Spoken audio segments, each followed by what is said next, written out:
As a lot of you know, I moved to Utah a couple of years ago, and it's a super dry state. I do a lot of mountain biking, hiking, and skiing, and when I do those activities in this dry of a climate, it's crucial to avoid getting dehydrated, and that's where Element comes in. What a lot of people don't realize is that healthy hydration isn't just about drinking water.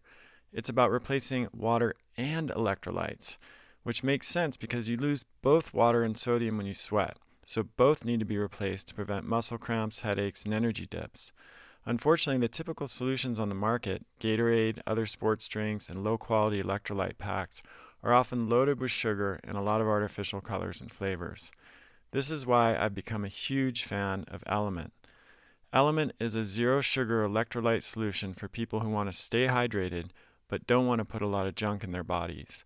It comes in super convenient individual packs that you just mix into your water bottle and you're good to go.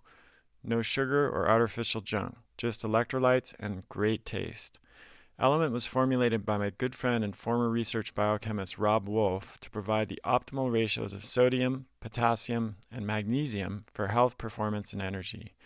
They also did a great job with the flavors. My favorites are orange salt and watermelon salt, but they have several other great flavors that are worth trying too. I've turned most of my friends and family onto Element and they love it, so I wanted to give you the chance to try it too. For a limited time, the folks at Element are offering a free Element sample pack, which comes with 8 packets of Element, one of each flavor they sell.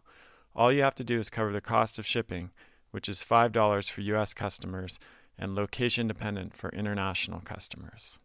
Element has been an absolute game changer for me and so many people I know.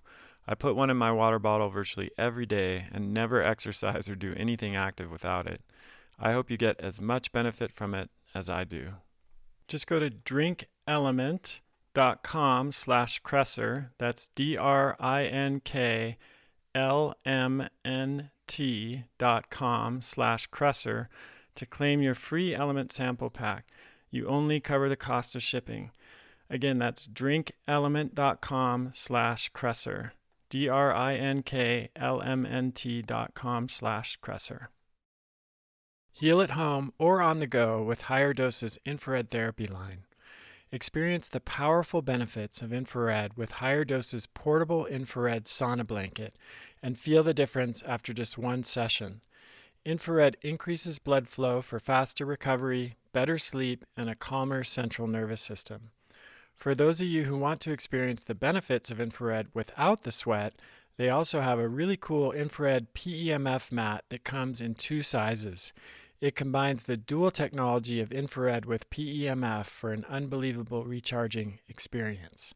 PEMF stands for Pulsed Electromagnetic Field, and it works by sending electromagnetic waves through your body at different frequencies to help promote your body's own recovery process. You'll feel relaxed, regrounded, and rebalanced. Whether you deal with chronic pain, work out frequently, or just need a moment to relax, lying on their mats even a couple minutes a day will help ease your mind and body from the inside out. Get your own infrared sauna blanket or infrared PEMF mat at HigherDOSE.com today and use my exclusive promo code Kresser75 at checkout to save $75. That's HigherDOSE.com and the exclusive promo code is Kresser75. Or just go to HigherDOSE.com/Chris to get your 75 off today. I have one of these mats, the PEMF mat, and I love it. I use it every day. Actually, my whole family uses it, including my dog. And it's one of those few truly game-changing technologies that has really dramatically improved my health and well-being. So I hope you enjoy it as much as I have. Hey everybody, Chris Kresser here. Welcome to another episode of Revolution Health Radio. This week, I'm excited to answer a few of your questions that you've sent in. And the first one is about natural ways to treat hyperthyroidism. So the key understanding to begin with here is that hyperthyroidism is almost always an autoimmune condition called Graves' disease. There are some exceptions, of course, but that is definitely the most common cause of hyperthyroidism. And it's unfortunate that in the conventional model and in the conventional approach to treating hyperthyroidism, this is rarely acknowledged. The most common treatments for Graves' disease and hyperthyroidism are toxic drugs like PTU and methimazole that suppress the production of thyroid hormone, or surgery to remove the thyroid gland. These may sometimes be necessary if the symptoms and signs are extreme. For example, excessive production of thyroid hormone can speed up heart rate and lead to stroke and even death as a result. So if the symptoms are this severe, hyperthyroidism is definitely not something to be trifled with, and those drugs or even surgery might be necessary to address the condition if it's become that extreme. Having said that, if the condition is not as extreme, or if and when it's under control with medication, it's always better to turn our attention toward addressing the underlying causes so that you can get better and stay better without unnecessary drugs or surgery. That's a core principle of functional medicine, of course. So what does that look like in the case of autoimmunity in general and then Graves' disease specifically? Well, as you probably know, I've written and spoken a lot about addressing autoimmune conditions from a functional medicine perspective over the years. So I'm not going to rehash all of that here. There's lots of good information on my website and podcast related to that. But I'm just going to kind of give you an overview of how we approach it, and then I'll mention some specific things that can be helpful in the case of Graves' disease and hyperthyroidism. So with autoimmunity, we always want to address the triggers of immune dysfunction, and the most common things would be diet. A diet and processed and refined food, standard American type of diet. But there are also even healthy foods that can trigger autoimmune symptoms in certain people. So these would be things like nightshade, plants, tomatoes, peppers, nuts and seeds can be a problem for some people. Dairy products, eggs, whole grains can be an issue, and legumes as well. So one of the most common dietary approaches to addressing autoimmunity is called the autoimmune protocol, or AIP. And this is an elimination diet that removes those foods for a period of time until the individual is feeling better, and then you gradually add some of those foods back in to see which ones were the biggest offenders, and then to try to expand your diet over time. Other dietary approaches that can be helpful include the Walls protocol from Dr. Terry Walls, who suffered from progressive secondary MS and was basically in a wheelchair, and then through her diet, which is similar to AIP but has some differences, was able to get out of that wheelchair, ride a bike for 18 miles soon after that, and now she's walking and doing phenomenally well today, and is helping thousands of people around the world with her protocol. So that's the Walls protocol, WAHLS. And then, like a standard paleo type of diet can work well for some people. A ketogenic diet can work well for others. So there are a lot of different options there. But the key diet is almost always a key in recovery. Another focus would be the gut. So we know that imbalances in the gut, from everything from disrupted gut microbiome to undetected bacterial or parasitic or fungal infections, to intestinal permeability or leaky gut, to SIBO, these can all dysregulate the immune system via several different mechanisms. So the gut is always a major focus. We look at food intolerances above and beyond things that you might generally remove from your diet from using AIP or Walls protocol. Some people may have specific intolerances that need to be diagnosed with testing or through elimination and provocation protocols. Sleep is a major factor. Stress management is another important one. Getting the right kind of exercise or physical activity. Sometimes people with autoimmune disease overdo it. actually, and they do too much exercise for what their body can handle due to the systemic chronic inflammation. And in other cases, of course, not enough, and both can contribute to problems. So we look at things holistically and try to identify and address those triggers. We go deeper with things like heavy metal toxicity or other toxins, mold, and biotoxins that you might find in a water-damaged home, latent infections or other intracellular tick-borne diseases like Lyme disease, which are often underdiagnosed. So there's that's another layer down, but those causes are quite common actually in people with autoimmune conditions. We look at nutrient deficiency. So it's really a much more comprehensive approach than what you see in the conventional paradigm. And the overriding goal there is to identify and address the triggers. So once we've done that, the next step is to help balance and regulate the immune system. Sometimes addressing the triggers is enough, and the immune system kind of snaps back into balance on its own after that. Other times, it's not enough. It's an important and necessary starting place to address the triggers, but even after those triggers are addressed, the immune system can sometimes remain out of balance. And one of the probably best examples of this is in the scientific literature. We've known for decades that viral infections are triggers of autoimmune disease. And this is, of course, relevant today with COVID, but it's been the case for many, many years. So the scenario would be you get infected with a virus, and then that virus triggers immune dysfunction. Your body deals with the virus, it's gone, but that immune dysfunction remains and manifests as autoimmune disease. So in that case, it's not so much about addressing the trigger because the trigger is no longer present. It's about helping the immune system to rebalance and deal with the impact that trigger caused, even if that was years ago. So that's a pretty common scenario.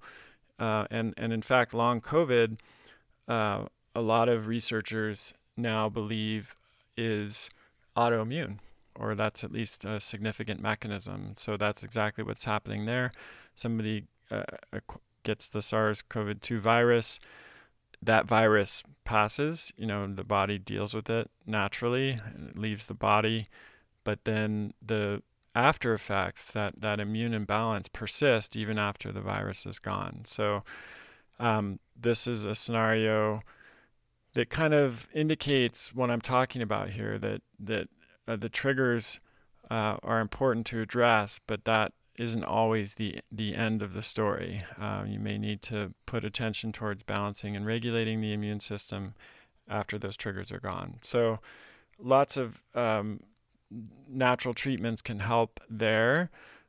Things like glutathione, vitamin D, curcumin, probiotics all have an immunoregulatory effect. So sulforaphane. Then you have like non-dietary or nutritional treatments like sauna or pulsed electromagnetic field therapy, stress management, mindfulness. All of those can play a role. And all of these steps, when you put them together, addressing the triggers and balance and regulating the immune system, can have pretty dramatic impacts. For example, I'm thinking of one of my patients with Graves' disease and hyperthyroidism. She was in her 60s when she came to see me, and she'd been on PTU, which is one of the thyrotoxic drugs they use to suppress thyroid function, for more than 30 years.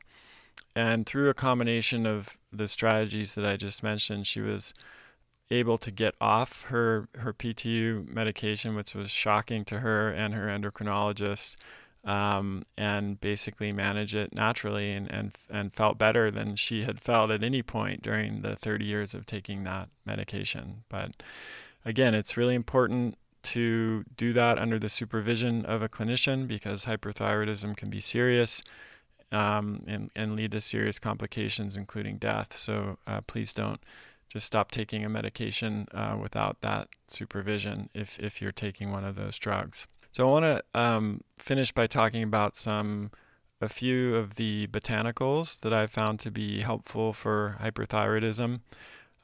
These are not for autoimmunity in general. They're specific to hyperthyroidism because they have specific effects on thyroid function. So the first is bugleweed, and this herb decreases T4 production. So in some ways it acts similarly to PTU methimazole, but without the toxic side effects. The next is prunella, which can reduce thyroid nodules on the thyroid gland, which is part of the autoimmune process. Another one is lemon balm, which can reduce the conversion of T4 to T3, and T3 is the most active form of thyroid hormone. So if you're reducing the conversion of T4 to T3, that will tend to slow things down a little bit. Motherwort can reduce tachycardia, or the sped up heart rate that a lot of patients with uncontrolled hyperthyroidism have. And there's a good formula by a company called Herb Farm. That's PHARM, Herb Farm. They're one of my favorite botanical companies, really high quality extracts. And they have a product called Herb Farm Thyroid Calming Extract, which contains some of the ones I just mentioned: bugleweed, motherwort, lemon balm, and cactus. So I really like this blend, and I've seen it help a lot of my patients.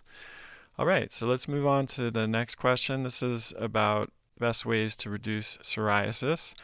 So similarly to hyperthyroidism we just talked about, psoriasis is an autoimmune condition. And again, most of the time, if you go to your conventional doctor with this complaint, for psoriasis, they won't tell you that it's an autoimmune disease or give you any guidance on, what to do about that. And again, that's not an indictment of individual doctors, because I think most doctors are doing the best they can with the training they've had in a really broken system. And, in a 10 to 12 minute appointment, there's just not enough time to cover all of these things. I just went through all of the things that we would look at in a functional medicine model, addressing autoimmunity. And as you can imagine, that's time consuming. There's a lot to do there. So in some ways, it's understandable that doesn't happen in a appointment with an endocrinologist or a dermatologist that lasts for 15 minutes. So it's a systemic problem, and it's one that I've of course written and spoken a lot about. My last book, Unconventional Medicine, addressed this at length if you're interested.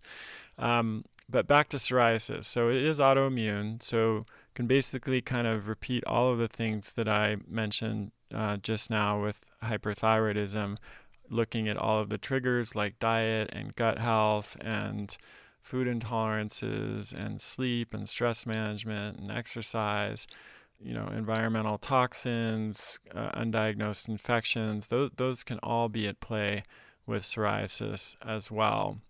But in terms of specific things to consider for psoriasis, there are a few that I found to be really important parts of treatment for most patients over the years. One I already alluded to, which was probiotics.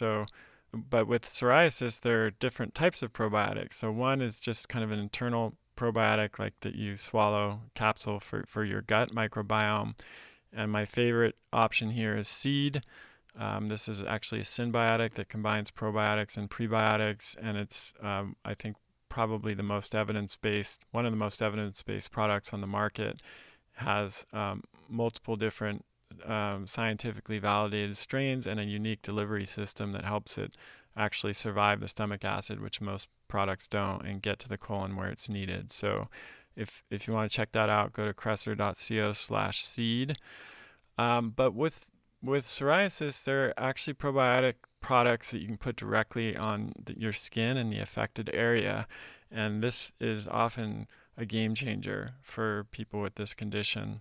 So one is called Gladskin. This is a cream. It came out of Europe. It was used in Europe for many years, and now it's available in the US.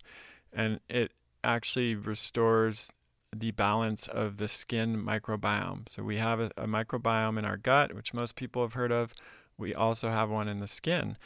And a lot of research actually indicates that skin conditions like psoriasis and eczema can be due to a compromised skin barrier. So we might call it even leaky skin instead of leaky gut. And just like probiotics can be helpful in healing leaky gut, probiotics directly applied to the skin can be helpful in healing leaky skin. So Glad Skin is a great product for that. They have different formulas. One that's more relevant for acne rosacea kind of phenotype, and another that's more relevant for eczema. And I've seen better results for psoriasis patients with the eczema formula, but you could try both. Another consideration with psoriasis and many skin conditions, and this is relevant to what I was just talking about with the skin microbiome, is a lot of the bacteria that live on and in our skin are ammonia-loving bacteria. And ammonia, we produce ammonia naturally when we sweat. And one of the downsides of our modern hygiene, where we're using soaps, every day, taking a shower and scrubbing our skin with soap, is that soap actually washes away that ammonia and it disrupts our natural skin microbiome. So there is a company called Mother Dirt, or a product called Mother Dirt, that you can use. It's a spray, and it adds back that natural ammonia-loving bacteria to our skin. And the idea there is similar to Glad Skin, is that it will restore the balance of the skin microbiome.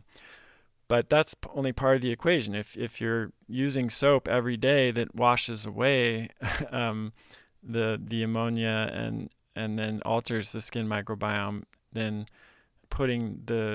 using the spray to add it back is helpful, but it would be better not to challenge the microbiome that way all the time. So, some people, you may have seen this or heard about it, some people have addressed that by just not using soap anymore. And might sound disgusting to some listeners, but it's kind of amazing. I've done that experiment myself, and you might think that you start smelling really, really bad, and there sometimes is a period that you have to get through where that happens. But what happens for most people over time is that once the skin microbiome reestablishes itself, then that's what takes care of the body odors, and the body odors are not as significant really for many people. So, that's one option.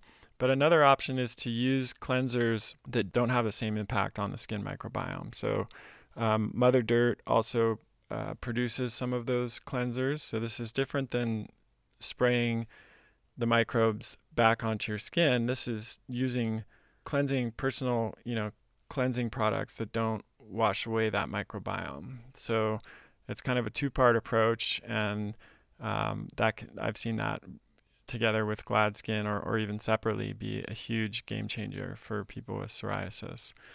Another consideration is phototherapy. So photo meaning light here. So this is light therapy.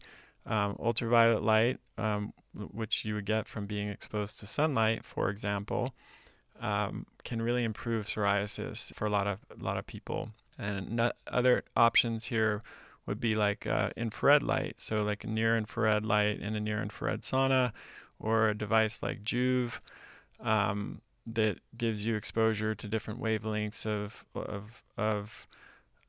infrared light can be really helpful. And there are even some specific phototherapy devices that are available in some doctor's offices and some other places that are designed for skin conditions like psoriasis and eczema. They're a little more difficult to come by, but that's worth considering as well. If you live in a place where it's sunny and you have access to sunlight most of the year, that's going to be a great option because not only do you get the benefits of ultraviolet light for your skin, you get all of the other benefits for going outside. The same is true for near infrared sauna. There's lots of other benefits of sauna above and beyond just the impact that it will have on skin. So that's something to add to your routine for sure. Then there are many different nutrients that have a specific impact on the health of our skin. And several years ago, I actually put together a free ebook on this topic because there's a lot to know, and we cover all of the nutrients and how to get them in food. So if you're interested in that, go to chriskresser.com/skin-health. So that's chriskresser.com/skin-health. And check that out because those nutrients can make an enormous difference in skin health. And then the last thing is to consider is detoxification. So the skin is the largest organ system in the body. It's the largest organ in the body. And if we have problems with toxic burden, they almost always will manifest in the skin.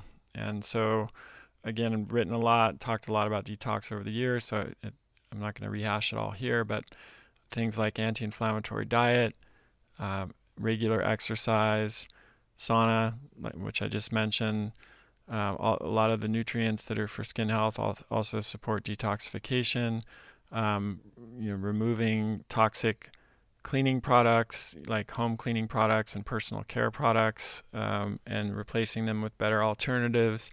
And then supplements like glutathione, curcumin, sulforaphane can all be really helpful. Sulforaphane in particular, I think is the most powerful nutrient for detoxification that I've come across. And there literally thousands of studies supporting sulforaphane's role in removing toxins ranging from glyphosate to air, particulate matter, air pollution. So if you want to check that out and learn more about it, go to kresser.co/brocolite, BROCELITE. That's really the only sulforaphane supplement that I can recommend on the market at this point, and there are a lot of reasons for that I explain on that page, but check that out to learn more. Okay, so hope that was helpful on psoriasis. And then the last topic, actually there's two more questions. So the next one is about burnout. So many people are struggling with burnout right now. COVID has really accelerated that, I think, and this is a question we've gotten a lot over the past few months, so I wanted to address it here. The psychologist Herbert Freudenberger first coined the term burnout back in the 1970s to describe the stress and emotional depletion he saw people experiencing in helping professions in particular, such as medicine.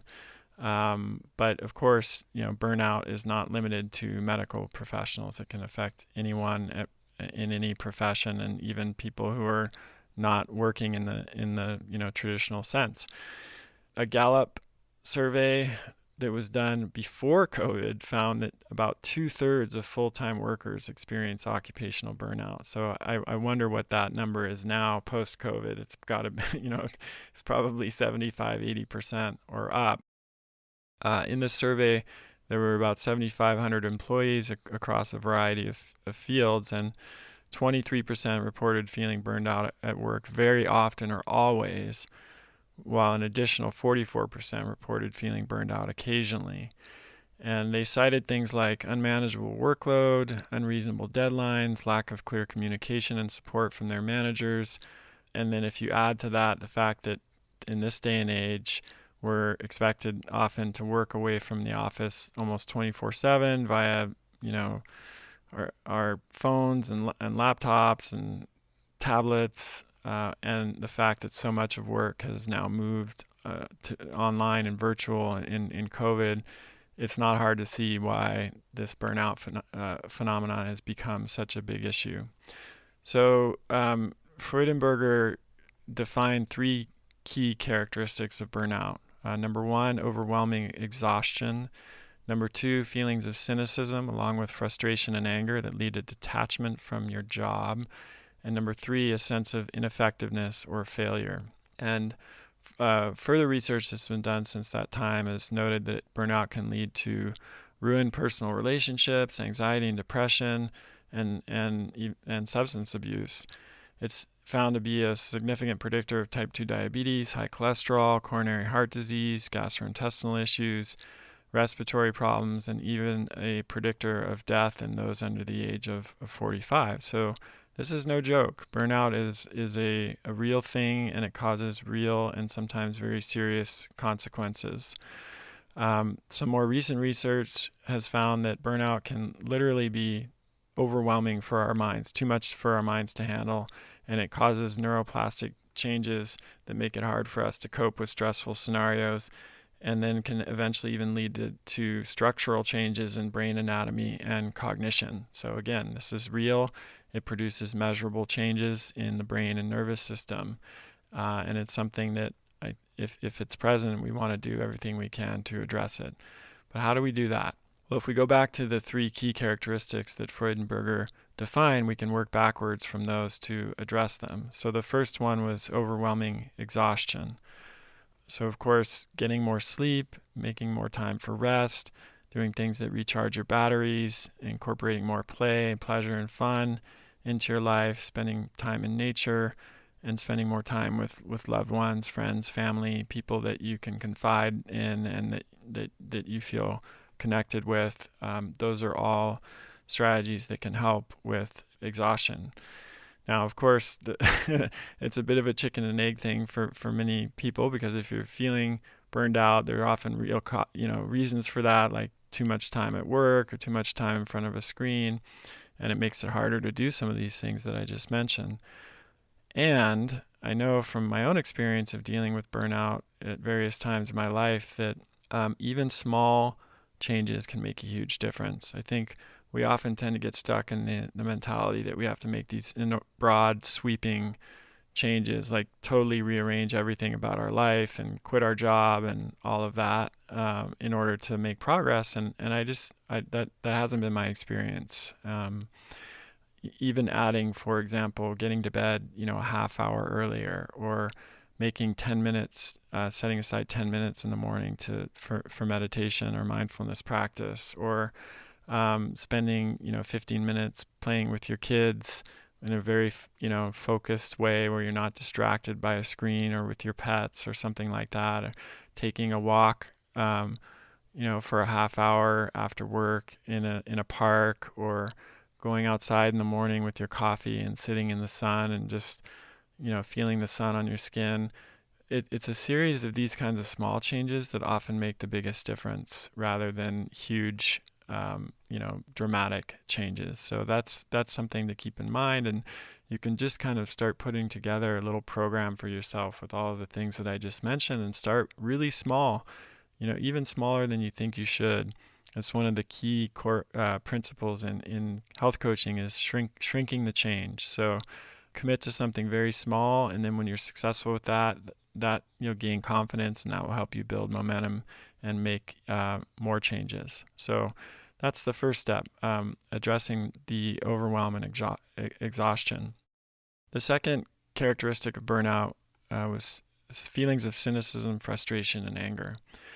So options for addressing this would include things like gratitude journaling. This can help you focus on the things that you're thankful for, and that will definitely change your mental state. There's actually a lot of research on the beneficial impacts of gratitude practice.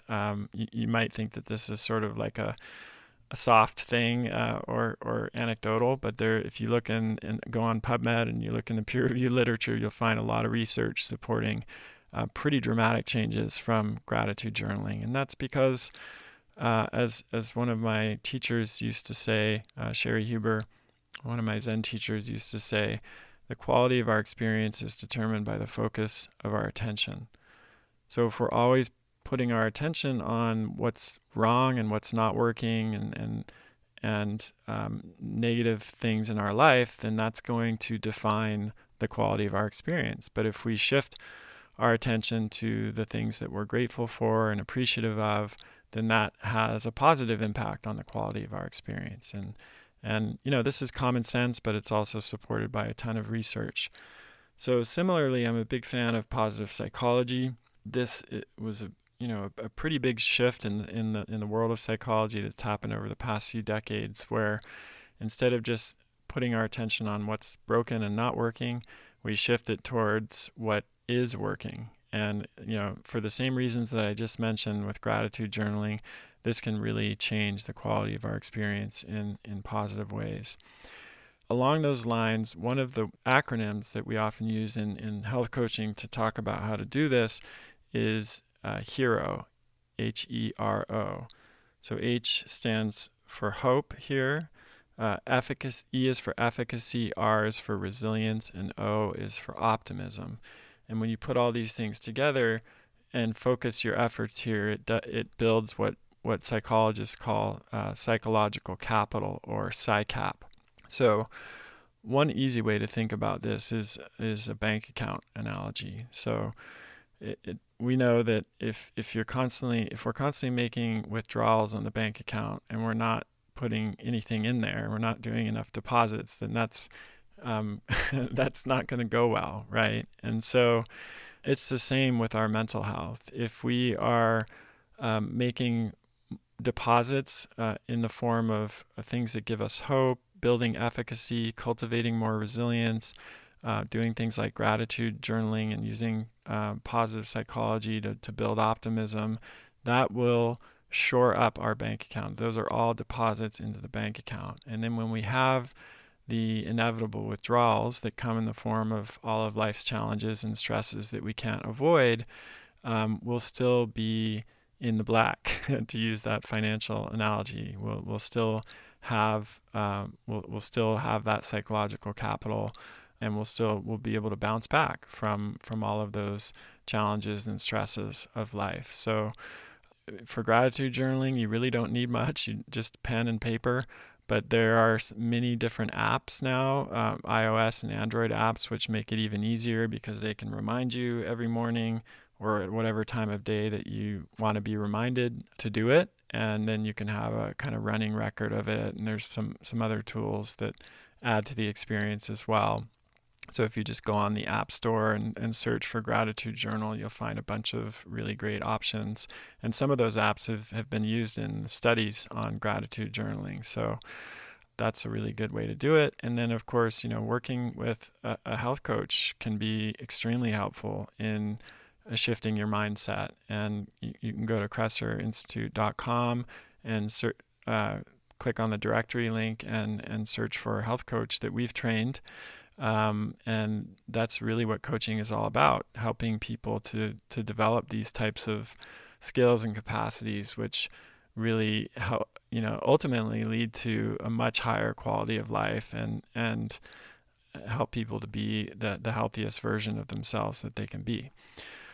So the third characteristic of burnout is a sense of ineffectiveness or failure. So this refers to the E in HERO that I just mentioned, efficacy. So we all want to feel like we're effective in our lives, both our personal lives and our professional lives, and taking steps to increase our efficacy, whether through learning, education, or retraining, can be really helpful. It's true that part of what is difficult about this during COVID is that there are a lot of things happening that are outside of our control. And that's one of the most stressful experiences for human beings to have. When we are under threat of some kind, but we are not able to mount an effective response against that threat, that is a uniquely stressful experience for all animals, including human beings, to have. And so I think this is one of the reasons why stress and burnout are off the charts during COVID, is because there's this big threat that we've been living with, and not just with the virus itself, but with all of the responses to the virus and how that's impacted our lives economically and socially and politically. Those are big kind of threats that we don't necessarily have an effective response to. So I just want to acknowledge that, and that's probably in my mind one of the biggest reasons that burnout has become such an issue in this day and age. And having said that, there are steps that we can take even in that situation where we have these large looming threats that will help us to cultivate more efficacy. For example, if we're under a threat of losing our job, we can learn a new skill or go back to school or retrain to do something new And that's one way of building efficacy that can help us to recover from this kind of stressful situation. That's I think a good place to start for burnout.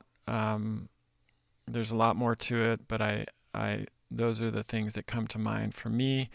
And just a couple of additional thoughts on COVID and then specific steps that we can take. I think it's really, really important in a time where there is this much stress and we're experiencing all of these threats to remember to continue to live our lives, to celebrate, to play, to have fun, to connect with people we love. And going back to the Sherry Huber quote that I shared, the quality of our experience is determined by the focus of our attention. If throughout every day we're just seeing one news headline after another about how bad things are and what's going on with COVID and what's happening with the economy and what's all of the political and social divisions, we're getting these notifications on our phone, we're going to be pretty miserable because that's what we're attending to all day long, every day, and that's going to shape the quality of our experience. And so I think it's really, really important to be able to unplug from that, disconnect from that endless news cycle of negativity. I guarantee you that you will, if you set aside a half hour a day or even 15 minutes to catch up with the news and headlines, that will be enough to keep you informed and enable you to respond in appropriate ways and be an informed citizen. We really don't tend to need much more than that, in my experience, to fulfill that duty, social duty, and also just,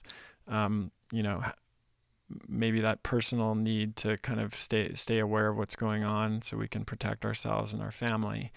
But hours a day or just being notified every time a new story is published does not add to that, in my experience, and it significantly negatively affects our mental health because of these principles that we've just been talking about. So I think it's really important to control our access to information, especially the kind of information that's going to impact our experience in this way.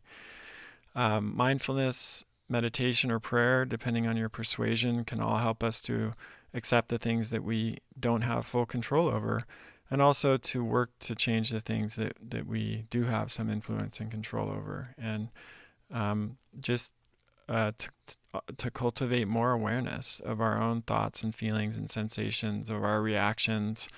And I think that these capacities or practices are really crucial to focus on at all times, but especially during times of crisis and a lot of stress. Likewise, I think it's really important to learn how to turn off at the end of a day. So if you're working, we now are in this place, as I mentioned earlier, where it's possible for us to work 24/7.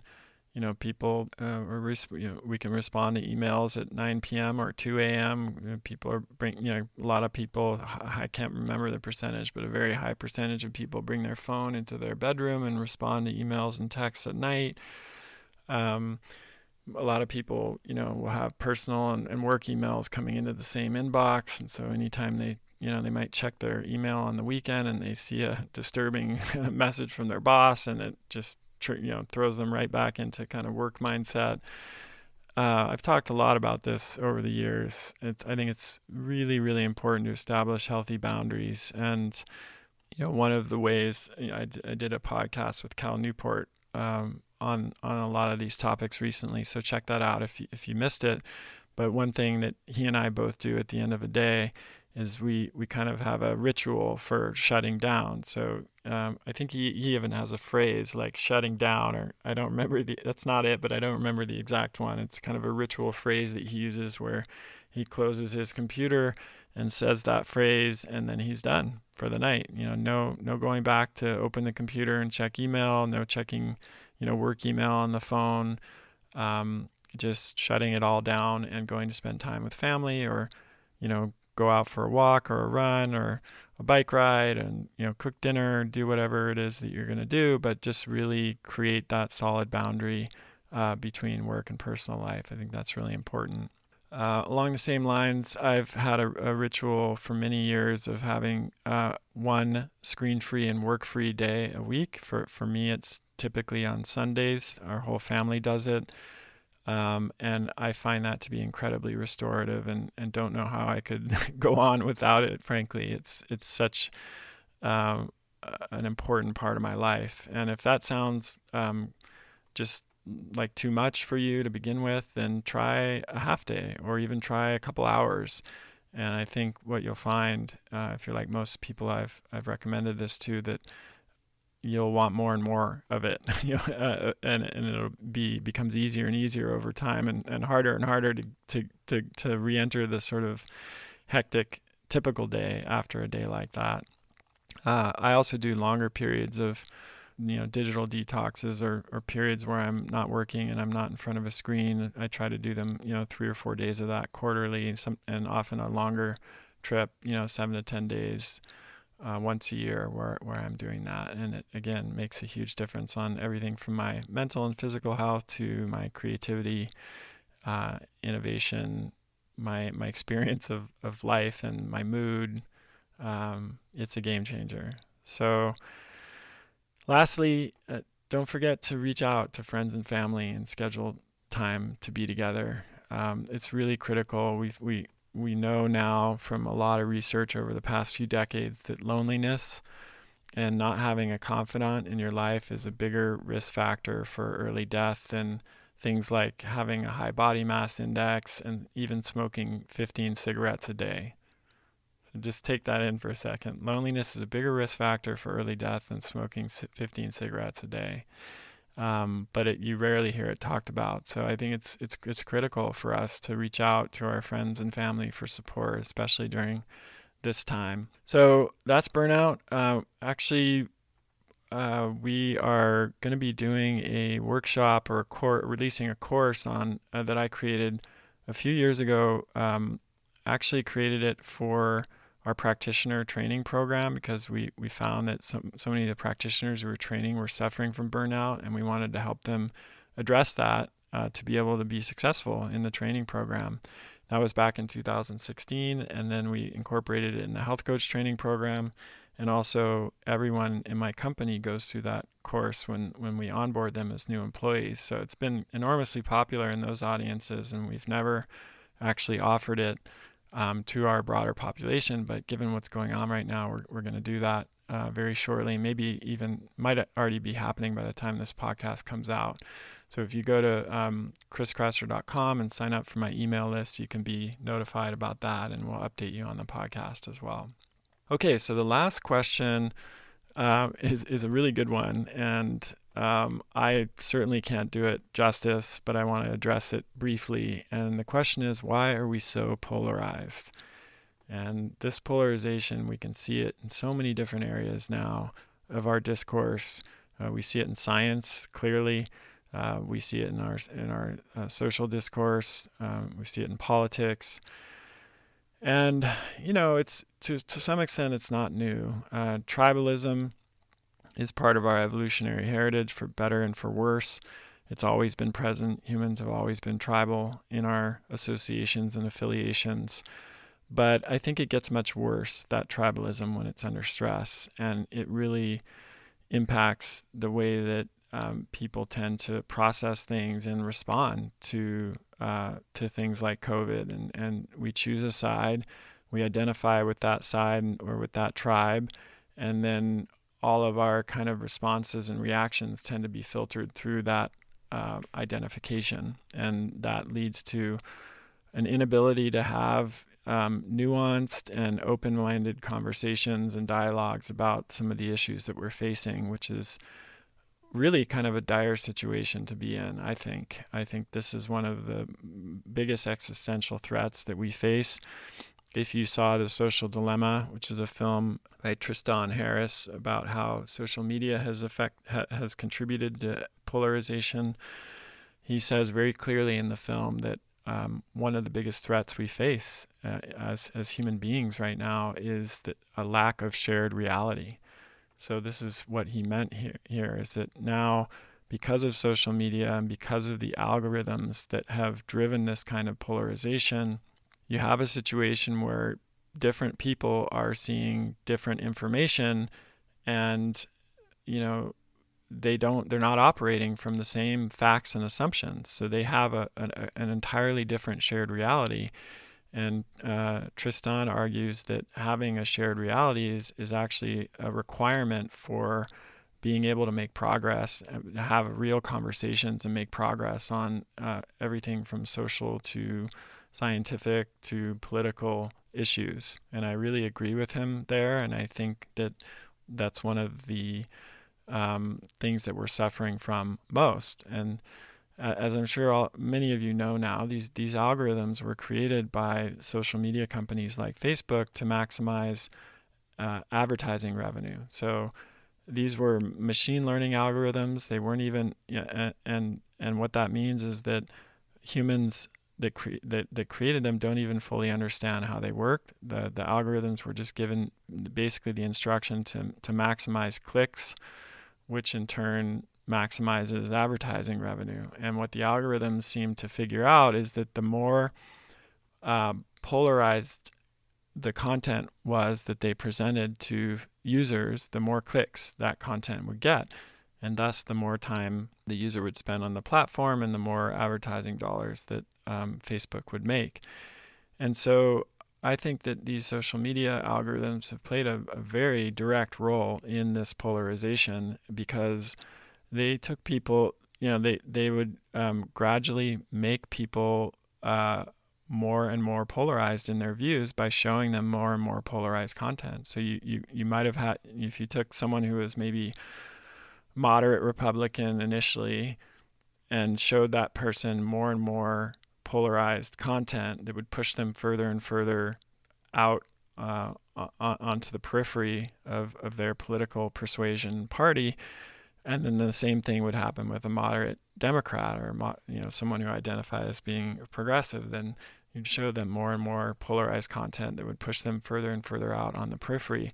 This is all documented. This isn't speculation. This is all documented. It's detailed in The Social Dilemma and many other sources. And I also did a podcast with Tim Kendall, who was involved in a lot of this in a lot of different tech companies in the Silicon Valley, and we talked at length about this. This was done to some extent by design. I think maybe not initially. Initially, the developers didn't really understand the impact it would have, but they did come to understand it, and they didn't stop it. And it's, I think, really kind of wrecked our social discourse. And we have to find a way to create new business models for these platforms and social media that aren't driven by ad revenue, because as long as they are, then we're going to keep seeing these algorithms doing their profit maximizing thing and pushing people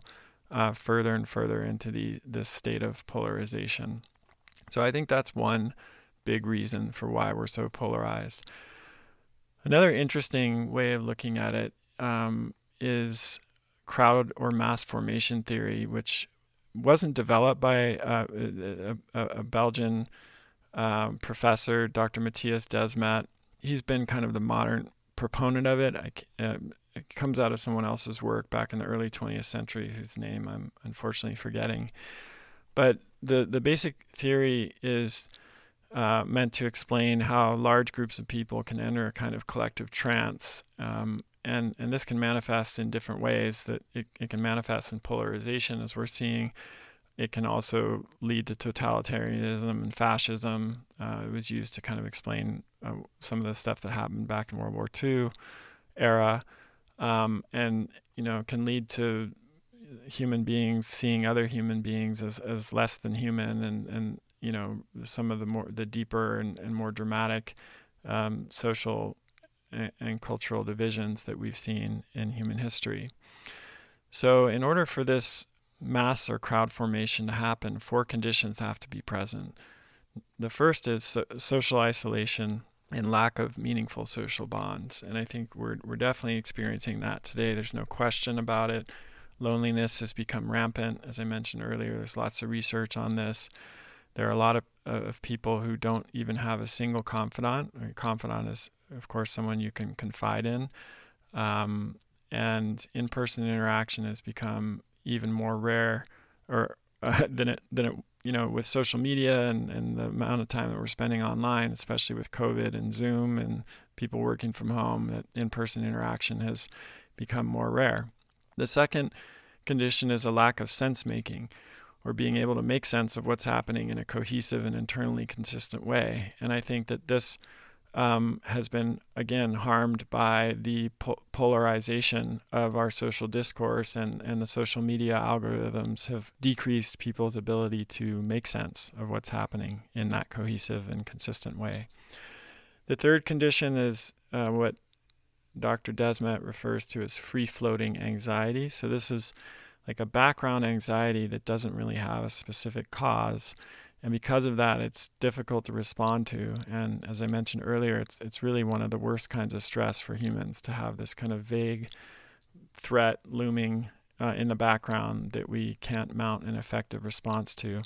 And then the last condition is a lack of meaning or purpose. And I think today we're in a situation where a lot of people are working in jobs that are not meaningful to them, that don't have any value in their lives, and they don't feel like they're making a difference. They don't feel like they're contributing in any significant way, and they don't have maybe a sense of purpose outside of their work either.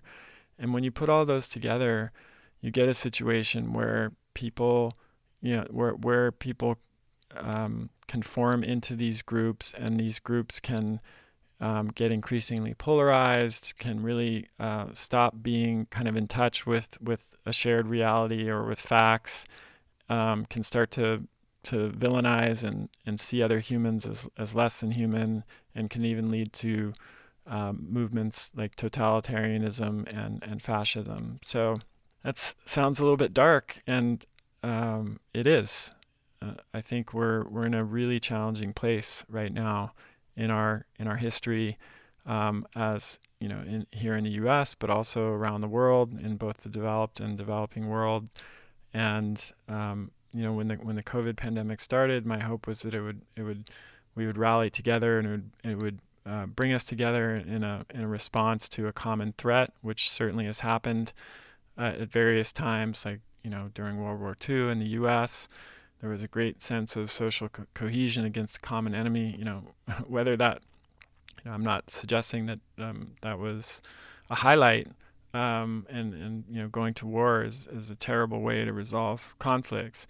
And at least, within countries, there was a great sense of unity that came out of that. And that's not happening in the U.S. It's not happening in many countries. It's not happening globally. And in fact, these challenges, I think in part because of everything that we've discussed, the social media algorithms and the lack of shared reality have pushed us further apart. So my hope is that the growing awareness of this, which I do think is happening, will lead us to some solutions that can bring us together again as a species, and as in our local communities, and in our states and countries, and as a global community. Because if we've learned one thing with COVID and coronavirus, is that it doesn't really know about any borders.